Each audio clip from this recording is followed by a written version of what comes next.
If your team is top of the table, put a one in the comments. Let's go, people.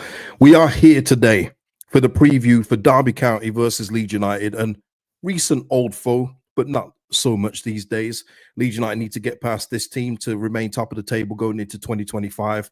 I'm also going to speak about a goalkeeper position and a deal that has kind of shattered my dreams in so many ways, and we're going to get into that in just a moment. Before we do, please like the video, subscribe to the channel if you will, and of course drop your comments and score predictions below, because this is going to be a preview for the game tomorrow, and I will be back tomorrow after the game, so the stream is already set up. So if you want to press the reminder, join me live after the game. We can speak through the key points of tomorrow's game against Derby. Thank you to Terence and William Morrison for the super thanks on the last video. Much appreciated, guys. And of course, thank you to all existing members. Appreciate every single one of you. Thank you for that kind of support. And listen, let's keep it going, man. More members, the better. More support for the channel just means extra for me and me going forward. So thank you for that support, people. Where shall I start? Where shall I start? You know what? We'll start with the transfer news. We'll start with the transfer news. And listen, Jason is here. Jason coming in hot. I think we should keep until the summer. Too risky to put a second string goalie in now. Well, we wouldn't need a second string goalie, Jason. We could get someone from the Premier League on loan. And by the way, even if you're putting in Carl Darlow, it's not much of no difference in there. But what I will say in regards to this is Fabrizio and a couple of French outlets have recently reported that Bryce Samba has agreed to join Rennes on a permanent deal from Lens for a 4.5-year contract. Deal being completed between the clubs of Rennes have almost agreed on all the details, and I believe that is a fee for around 15 million euros. Now, let me tell you, this guts me in a couple of ways, because, spoiler alert, if we had when we do go up, people, when we do, Bryce Samba was going to be on my list. Now, I don't know if it would have even been possible, because I do think he wants to be in France. I was looking forward to seeing him perform in the Premier League when Forest went up and he left on a free to go to Lens. And I thought, oh, that's a bit odd. I thought you would like to, test himself in the Prem. But I think he's gone back to France for family reasons. But I thought if there's any way you could get this goalkeeper out of France, you do so for your number one. He is an amazing goalkeeper. Absolute top. Everything that you need, shot stopper, commanding of crosses, everything that you want. Plays with the ball at his feet, top when it comes to that. Distribution is on a different level. And the fact that he's only costing about 15 million euros just tells me that if you can get good money for Illan Meslier, it won't cost you a bomb to replace him. Yeah, Darren, absolutely. Oh, Mike saying, KG, on my birthday, could not get better. Hey, happy birthday, Mike, man. I hope you're having a good day. But yeah, Samba 3 times, Meslier at least 3 times, Darren. It's not even close. It's not even close. And the disappointing thing about it as well, not just because Bryce Samba is going to Rennes, is that Rennes were the club interested in Illan Meslier. And that's why, because I think they've had a recent takeover, and they were looking to strengthen their goalkeeping spot, because one of their goalkeepers is out, another one is aging out. He's going to be gone by the end of the season. And they've secured the spot now with Bryce Samba. He's good to go. But the disappointing thing is, it looks like they were willing to spend some good money on a new goalkeeper. And I said, if we could get anything over 10 million for Illan Meslier, that's a win for Leeds United.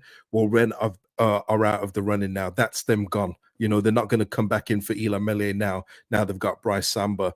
So I would say this now. I mean, it looked unlikely that Leeds were going to let him go. I mean, everything tells you, common sense and everything tells you that Illan Meslier should be the one to go, because that for me is the position that is at the most risk. Even looking at the other night against Stoke, we were better than Stoke on every single position on the pitch, not even close.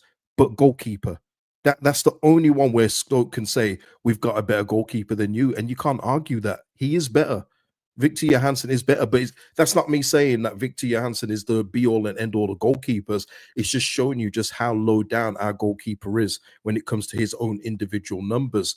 But listen, it's a shame that is gone. We're hearing loose Premier League interest in Illan Meslier. I'm not too sure on that. I've got to be honest. I don't see where a Premier League club that I'm looking at now, because I'm looking at all Premier League teams, and I'm thinking, well, who really needs Illan Meslier right now? And especially at the price that I think Leeds United would command in January. And I just don't see people. That's why the Rennes deal was just so much more realistic, especially with him going back to France, started afresh, restarting his career. But yeah, it's a shame, man. It's a shame. Darren saying here, would be comical if they switched to Samba because the asking price for Meslier was too high. We was initially after 20 million apparently in the summer, weren't we? But obviously, as the months dwindle on and it's coming now to 18 months left on his deal, don't know if we're going to be able to command 20 million, especially after some of the performances. But yeah, it's a shame. It's a shame that it's come to that. Sean's another one here though, saying I feel like we should wait until summer to do goalkeeper business. I mean, I don't know what. Listen, just for the people that say that, I could understand if Illan Meslier was actually saving us points or was just a steady presence back there. But the guy's literally gifted points out this season. That's not me being biased. That's actually happened. His performances have gifted points away. So I don't know why people think it would be such an upheaval, but fair enough, fair enough. But yeah, that's it, Nigel. That's my guy as well, Jason Steele. Absolutely, absolutely would. Um, and Wayne here is, I'm not putting, let me be fair. Wayne here is saying that Meslier isn't given the credit he deserves. Fair enough, Wayne. Fair enough. Carl here saying give him to Burnley or Sheffield United to give us an advantage. We see that's the thing, Carl. And just moving off to Illan Meslier in just a moment, because that's the report I wanted to just give out there just for a couple of reasons. But would Burnley start Illan Meslier over James Trafford? No, they're not. Would Sheffield United start Illan Meslier over Michael Cooper? They wouldn't. No, that's what I'm saying. We don't have the best goalkeeper in the division, no matter what Danny Farker wants to say. But yeah, Wayne here is on a victim thing here. It doesn't matter how good Meslier is or how well he plays, he'll always get flack. Wayne, whenever he plays well, I will give him his props. It's as simple as that. This isn't an agenda-based channel. If you've played well in a game, I will say it's as simple as that. Like the other night, he made the save that he should be making in the first minute. Cool. Then he had literally nothing to do after that. But there's been a few times this season where our defense maybe hasn't set up well in the first 10, 15 minutes in an away game. First shot, and it goes in. That's not an agenda. That's what's happened. You know what I mean? But listen, you're always going to get, people like Wayne and everything else that are just, I think it's the Bielsa thing. I think it's that connection to the Bielsa thing, and they're just hanging on for those last Bielsa memories. But fairs. We'll move on now. We'll move on. FV White saying new keeper now. We're cooking the league. I think we should cook it anyway. FV White. I do. I think that our results going from here on out, and this goes into the next derby game, is what I expect to see for the remainder of the season. Not saying we're going to win every game, people. I'm not unrealistic like that. But I feel like when you look at our team and just the options that we have, we literally the other night took off. Who do we take off, people? We took off Solomon and somebody else. Was it Dan James? And brought on Ramazani and Nanto. That's ridiculous for this league. You know what I mean? So look, we should be cooking in this league, and we'll get onto that. Speaking of a little stat, people, and this is one where we come into it. Jonathan Buchan, I think he's part of the Buchan, I should say. I think he's part of the BBC team. Leeds United at the top of the championship at the halfway point. Over the last 20 seasons, the team at the top at this stage has been automatically promoted 17 times. That's 85% of the time. And we was one of those times, people. Of course, Leedsy, of course we have to do it. I think that was when Bielsa first came in. I think it was our first season under Bielsa. And we was top and everything was looking good. And yeah, we just fell away, didn't we? But yeah, listen, we've got to avoid that again. No more Leedsy stats like that. Let's be in the majority, not the minority with this one. Let's go up in the first, in the first top two, I should say. But in regards to team news, just click off some of these here. Byram and Ampadu need to be monitored ahead of Derby. No major injuries from the game against Stoke. By the way, the Stoke manager did get sacked, which I think was pretty obvious, just going from the crowd and obviously their recent results. I don't think that was a surprise to anybody. But yeah, Stoke manager sacked there, so there's another vacancy around in the Championship. This was an interesting one for me. Farker full of praise for Peru and his goals. Decision to drop Tanaka based on importance of Ampadu to the side, which I've said before. Also to give Tanaka a rest as he's not used to playing over Christmas period. But I thought this was an interesting addition. Felt also he hadn't been as sharp lately. Now I don't know about that, people. I've got to be honest. I don't know if Tanaka's been at like his his player of the match levels that he was earlier in the season, but I don't think he's been that good, that bad enough to say drop him or he needs some time out of the team. I feel like there's probably been a couple of other players ahead of Tanaka in that kind of category. But yeah, listen, I don't think that's anything against Tanaka. I think it was mainly probably just due to a rest. But I did say when Ampadu was fit that he would be coming back into the team at the expense of one of the central midfielders, and that has come to fruition. Now Ampadu needs to be monitored. I think he should be okay. I think he will be fine, and I'll put up my first 11 for tomorrow's game in a bit. But yeah, I thought that was a bit. I don't know about harsh because I think everyone, if you're not playing to the level that your manager believes you should be playing at, then fair enough. But I don't know if he saying that he hasn't been sharp lately. I don't know, man. What did you guys think, man? Darren saying, yeah, disagree with that harsh. Yeah, I thought so as well. I thought it was really odd that he said that. But anyway, look, Nigel saying Farker will always shoehorn his favorites. Yeah. Well, listen, I'll say this, Nigel, in regards to that, and I get your point. But I think all managers have their favorites. I think every manager will always have players that they feel that they can rely on no matter what. Like even if they dip in form, even if they've gone off the boil a bit, the managers will always think, you know what, I can trust you to get back into form. I trust you implicitly to get me out of this hole or whatever it is. I trust you to get us promoted, whatever it may be. So I do understand that in certain ways. It's just when the favorites are bad players where you're like, what is this manager seeing? Like, what's he seeing in this player? You know, it's one of those. But yeah, let's have a look. Yeah, kind of part of their job. Yeah. What's it? Yeah, rotation is the key. Absolutely, 100%. Chris here saying, I wonder if that Tanaka comment was because of his agent talking about leaving. Nah, nothing. Nah, nothing to do with that, Chris. I don't think it's anything to do with that. And that agent talk was probably about a month or so ago. Time's moving on, people. I mean, honestly, it felt like we had a game today. It's actually previewed today, game tomorrow. But the days are just blended all into one. Not gonna lie. But yeah, so listen, Tanaka, he'll be back to his fiery best, I'm sure. I'm sure. And listen, Derby, ahead of this game, they're in decent form.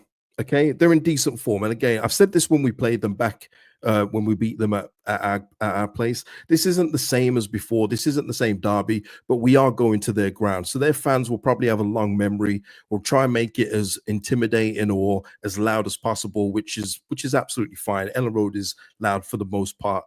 So we should be able to bypass that and get through with our quality. But for me, I've already said this before. I said it in the preview ahead of that game.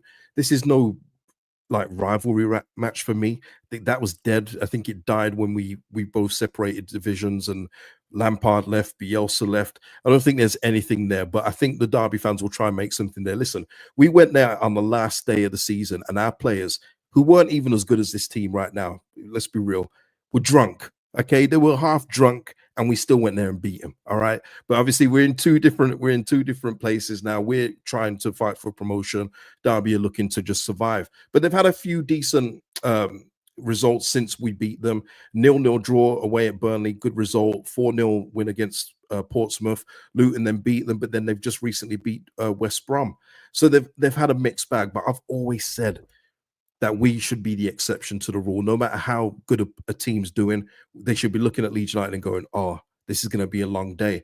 And when you just look at Derby's team, I'd just remind you, I feel like I hadn't done this much longer. Yeah, it was earlier this month, wasn't it? But look at their team. Nat Phillips, who some of you guys were trying to get into this great football club, Curtis Nelson, Mendes Lang, and I think that's that guy up front. What's his name again? Jerry Yates, man. Man like Jerry Yates. So we should be okay in terms of in terms of this team and going there. If we can play anything like we did against Stoke City, then we should have a good afternoon. Oh, sorry, a good evening tomorrow because we're playing in the evening, 5:45 kickoff. People. Um, Darren here saying, I thought they were somewhat decent at this level when we played them. Who Derby County, Darren? If you talk about them, yeah, at the time they were. It's because they had a lot of players that, well, as you saw, that's the reason why they went into financial meltdown. They were overpaying players. They had Tomori, they had Mason Mount, Tom Lawrence, who was a decent prospect back then, Harry Wilson. They had a lot of good players there. I think was Darren Bent there as well. There was a few people. There was a few people at that club at the time. Yeah, Hayden Jackson is at Derby County. Last season he was at Ipswich Town, mucking Leeds, falling apart while on the Ipswich Town promotion bus. Yeah, I remember that one. But I'll be real with you, man. I don't know if anyone's going to remember overall. We'll see, won't we? When he's on the pitch, we shall see. Um, Tim here saying we definitely burnt out towards the back end of last season. That was because we didn't have a squad of players to rotate. That's not true. That's not true, Tim. We had Creswell we could bring in. We had Archie Gray that we could have moved into midfield. We had Ampadu who we could move back into midfield. We had Connor Roberts we could have utilized more at right back. We also had Jaden Anthony who we could utilize more at the wing. We did have options, even if you want, after Jorginho wrote a surgery, we could have utilized Gelhart a bit more. So it's not true. It's not true that we didn't have the players to rotate. But anyway, not talk about last season, man. Let's move on from that. Got to move on to this season and remain in this spot because this is where we want to be, people. This is where we want to be. We want to be at the top. I mean, I'm good with top two, but I know a lot of you want to finish top, and I get that. But I just want to go automatically. What I don't want to see is third to sixth. They've got no interest in those positions for me. So in order to do that, we've got to win the game tomorrow. And just quickly on tomorrow's games, Sheffield United have got a game against West Brom at home. I don't know if West Brom have appointed anyone yet. Someone in the chat, let me know if they have. I haven't looked for that. But yeah, that's a home game for Sheffield United tomorrow. But Burnley go to Middlesbrough, which should be a tough one too. And of course, Sunderland go to Stoke City, who we easily dispatched as well. Blackburn at home to Hull. Probably expect Blackburn to win that as well. So we've got to get the 3 points tomorrow. Let's keep up the good. Let's keep up the good results and keep up the good momentum. Carry on into 2025. My team for tomorrow. Listen, there's a lot of ifs and buts in this one. Let me just get rid of a few of these windows, man. Too many. And while I'm doing that, please hit a like if you haven't already, please. Really does help out the channel. Let me get rid of that. Yeah, we're good. We're good. We're good. So yeah, I mean, listen, for me, you know me, I've got go for Darlow and goal, even though I know it's not going to happen. Byram, I've got at left back, but I don't know if he's going to be fit enough. But I don't know if Verba's back yet. But what it will tell me, though, if Byram isn't good to go, and Verba isn't back, and we do make another shuffle there, and Schmidt doesn't get the start, I think that's kind of telling for January also, where we may look for extra cover in the squad. So if Byron can't make it, surely Schmidt has got to start. Surely. I mean, what's it going to take for him to get a start at the football club? Like I say, we don't know how he's training. We don't know what Farke sees in his eyes. We've already heard from Farke saying that he does see Schmidt as more of a winger than defender. But look, Byram has played 2 in a row already. I know the reason why I've gone with some of the players as well today is because a lot of them did get sub quite early in the game against Stoke, and he was quite comfortable. But yeah, if Byram's fit to go, it's got to be him if Verba's not there, because I don't see Schmidt starting. Strout, Roden, and Bogle. By the way, Bogle did get the man of the match in the last result from the fan vote, I should say, which is well deserved as well, because he was brilliant in the last game. So Bogle, he's against one of his former clubs. Let's see if he can come up with some goods against them. Now for the midfield, providing Ampadu's fit, this is where we're probably going to get a few disagreements here, but I've gone with Ampadu in defensive midfield and Tanaka back in central midfield, fresh from his game of rest, ready to go in the central midfield. And I want to see what he's like when he doesn't have to take on so much of the defensive responsibility and what he can do going forward with the ball. I want to see it. So if Ampadu is fit and ready to start, he's my defensive midfielder, Tanaka central midfield. And let's see what he can do as that hybrid 8. Let's have a look. Let's have a look. Danny, is that true? I haven't read that. Danny's saying here, Verba has had another up on his knee and has had some complaints on it. Oh, wow. I mean, if that is true, Danny, I mean, I haven't read it, so I don't know. Then forget a January move for Verba. He's not going anywhere, is he?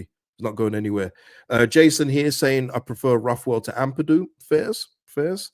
But we know that Ampadu is going to start. So it's all about now who's going to come back in, who's going to drop out. And either way, once again, people, it's not a bad thing, is it? It means that one good midfielder at this level is going to be moved to your bench. So that's another option for you to bring on if we need to change the game at any point. Okay, after 68 minutes, right? Nige here saying, I like to see 3 in midfield versus Derby, Ampadu, Tanaka, Rothwell. I get that, Nige, but like I've said so many times before, we know who this manager is, don't we? So we know we're not going to see that at any point unless it's during the game where something needs changing, we're chasing a goal, whatever it may be. We're not going to see it from the start, though. Very rare that we'll probably see it from the start, unless there's like real selection issues. We know it's always going to be the 4-3-2-1, isn't it? It's always going to be that kind of it's always going to be that setup, isn't it? Or 4-2-3-1, I should say. But yeah. But that would be my two. Colin, shout out to you for becoming a member. Salute to you. Thank you for that support, Colin. Big up to you. Now going to the front four, I'm sticking with the front four. I'm sticking with them, people. And this again, we talk about health of Byram. Solomon's played 2 in a row. Can he go for a third game in a row? Listen, if it's not possible, then no problem. We'll stick in Nanto there. Because again, Daniel Farke did mention about Ramazani's, since he's returned from injury, that he needs to do a little bit more in training. So again, don't know if he's probably falling behind the pecking order at the minute. But look, if Solomon's not ready to go, then put in Nanto. But for me, if Solomon is fit to play, then please put him in there, because he is looking every bit of the player that we've signed from a Premier League team on near 50,000 a week. So if he's, as long as he's performing, he's got to start.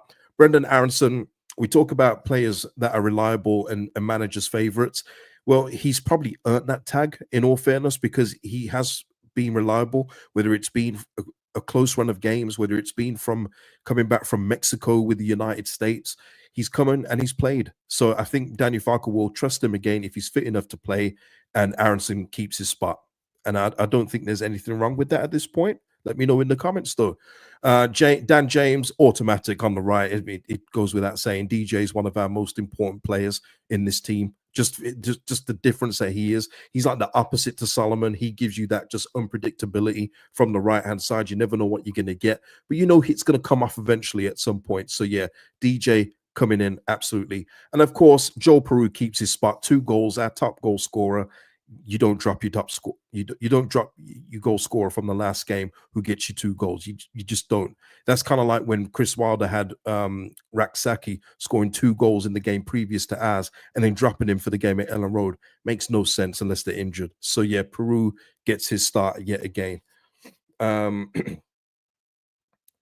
have a look. Chopper Dave saying here, looking for Aronson to be subbed off first, but should start. I want 4-3-3. Ampadu, Ruffalo, Tanaka, give Aronson a rest. If Aronson needs a rest, I'm sure Daniel Farke will give it him. But if Aronson and the medical team say he's good to go, he's starting, people. That's what I mean. And that's why, someone just said there, and it's gone up, I'm afraid, in regards to the January signings. The number 10 is one that we keep on speaking about. But if Aronson is your main starter, it depends what kind of 10 are you getting. You're not getting an established one because he trusts Aronson. So are you getting an up-and-coming youngster to be the backup and then hopefully let Gelhardt leave? Who knows? Michael here saying Farke traps out a lot of waffle when players aren't being used. Oh, man.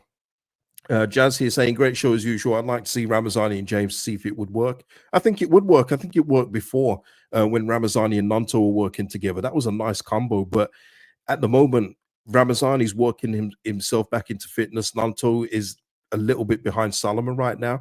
So we're not getting to see that. But again, people, just think about what we're saying here. We got Solomon and James starting and Ramazani and Nanto to come in.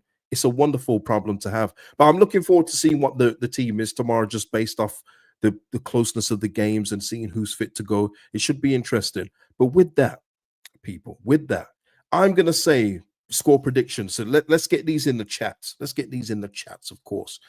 Vega, that's a good question. Who's on free kicks when Ruffalo is off? Yeah, free kicks, corners. It will probably be Brendan Aronson. Probably be Brendan Aronson. By the way, I don't want to stick the boot in. I don't want to. He's still one of our players until we sell him in the summer. But boy, did you see that Jack Harrison 4-on-3 for Everton against Man City the other day? Woo. Didn't you guys get flashbacks? Sorry, Everton. That's your problem, man. That's your problem. But yeah. And I think, Darren, I think you're right as well. I think Mano can take him as well. Yeah, 100. Sean here saying 3-1 Leeds, standard 2-0 Leeds. FE going for 3-1 Leeds as well. Enzio going 2-1 Leeds. Yeah. Danny saying 1-1 harder than Stoke. I think anything should be harder than that Stoke game. But yeah, I hear what you're saying. 2-1 to Leeds.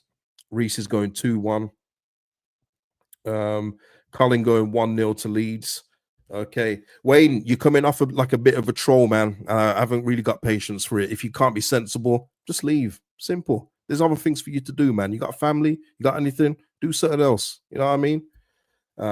Chris, yeah, Harrison lost me a £130 win on a bet with that mess up. Oh man, gutting. But also, that's on you for putting Harrison on for whatever it was for you to win some money. That's on you, man. That's on you. But nah, that's gutting, man. I hear it. And listen, we got another couple clean sheets here. Robert going for 2-0, Hank 3-0, Vega 2-0. Yeah, so we're going that. I'm gonna go with a 2-1 win to Leeds. I think we'll get the job done. Another away victory on the road. Put these away day goes to completely to bed, and we move on. What I don't want to see though is Derby get the win, because that would be kind of like, you know, 1 step forward and 3 steps back for me in terms of the away game form. So yeah, let's hope we can do it, man. Let's hope we can do it. So yeah, and Dave also going for 2-1 as well. But Carl here going for a 4-0 Leeds. We are warming up to hammer a few teams soon. I hope so, man. I hope so. Okay, Wayne, you want to be a smart ass? Get your little lonely ass out of here. Honestly, people take it too far, man. People just don't know when to stop. Like, you have to treat you like naughty kids sometimes, man. Get out of here. Right, so Dominic, shout out to you for the super chat, man. Need to keep this momentum going against Derby. Shame about that French keeper we missed out on. Maybe we can try and lure him away from Rennes in the summer. Remember Rafinha? Yeah, it's different though, Dominic. But shout out to you. Different situations, different scenarios for everybody. Rafinha was more than willing to come to the Premier League to a team that wasn't in the Champions League. Bryce Samba has literally turned down Premier League football to go up with Forest, to go back to France, and is moving within the country again. So that kind of tells me that he's settled in France for, maybe it's family reasons. You don't know. Sometimes there's things outside football. And look, just on a much smaller scale, I guess, I know players that won't move from London to the north, and probably vice versa as well, from north to south. But I know players that just won't move from London to the north, and that's it within the same country. So when you're talking about moving for family reasons, there's some things completely different. But listen, he's not the only one on my list, Dominic. There's other goalkeepers that I've got on my list as well that can more than like be adequate in the Premier League, and probably be great as well, that just keep going under the radar. Absolutely. So yeah. But shout out to you, Dominic. Salute to you. But yeah, what a signing, though, Rafinha. Anyway, let's not go into that. What are we saying here? Tanya here saying there may be other clubs in Familiar, but probably won't spend as much as Rennes. Yeah, 100, Tanya. Because when you think of Rennes and when you think of new ownership or whatever it is, they try and make a splash on it. They try and make an impression. And if you say, oh, well, actually, we won 18, and they're like, oh, I don't know about 18, but maybe we can do 15 and then get up to 18 with add-ons. You're like, okay. But when it's another club that is probably under sturdy ownership, that have been there a while, maybe they'll be like, nah, no. We'll go 10, okay, after add-ons. But yeah, we'll see. Collins here saying Solomon is such a tidy player. He is. And listen, just before we leave, and let me just say this now. I'm not telling anybody what to do here, because I'm not your papa. I'm not your dad. I'm not advising anybody. But what I will say is that we, Leeds United, the club, have sent out a lot of memos to the press condemning tragedy chanting and discriminatory behavior after the controversial song referee Emmanuel Solomon and Palestine, and everything in between that. Guys, I'm being serious now. Don't put your political stuff in the comments. I'm not commenting on the political side of it. But what I will say is, if we do eventually get done for this, if we keep on doing it, please don't cry victim. Don't do it. Don't go, oh, the league's against us, this and that. Leeds United have warned you, okay? They've warned you. They've said, just don't do it. There's plenty of other things you could chant about Manor Solomon. There's plenty of other chants. Listen, but I realize what I'm speaking here to a bunch of fans that think it was acceptable to sing about a teenager's penis and how big it is. So it's probably fallen on deaf ears. But all I will say is this: if we do get charged for anything, please don't moan. Honestly, cause and effect. You don't have to chant about it. You could chant about something else. And that's all I'll say in regards to that. And like I say, keep the political stuff out the comments, because I don't put my political stuff out there. I don't expect it back. That's a fair trade. Okay. We say stick to football. We say stick to the club things. I'm doing that. But I'm saying in this regard, it could affect the club if we continue to do it. So there you go. Okay. Um, and yeah, and just in general, just on a human level, tragedy chanting has no place in football. Yeah, that's it. Um, yeah, Chris, I don't think these kind of fans are in your chat cage. I don't think so. I think I would have probably thought them out. But yeah, you just never know in it. And it is what it is in regards to that. But I just say don't play victim when you've been warned already. But listen, people, that is the preview for today. That is the Illan Meslier news. Put your teams that you would put in for the Derby game tomorrow. I'm sure it'll probably look a bit different from mine. I'm probably going on what is the team due to fitness and form and everything else like that. So if you've got anything different, please put it in the chat. Put your score predictions in the chat. And yeah, I'll see you tomorrow after the game if you're around. Peace out, people. Enjoy the rest of your weekend.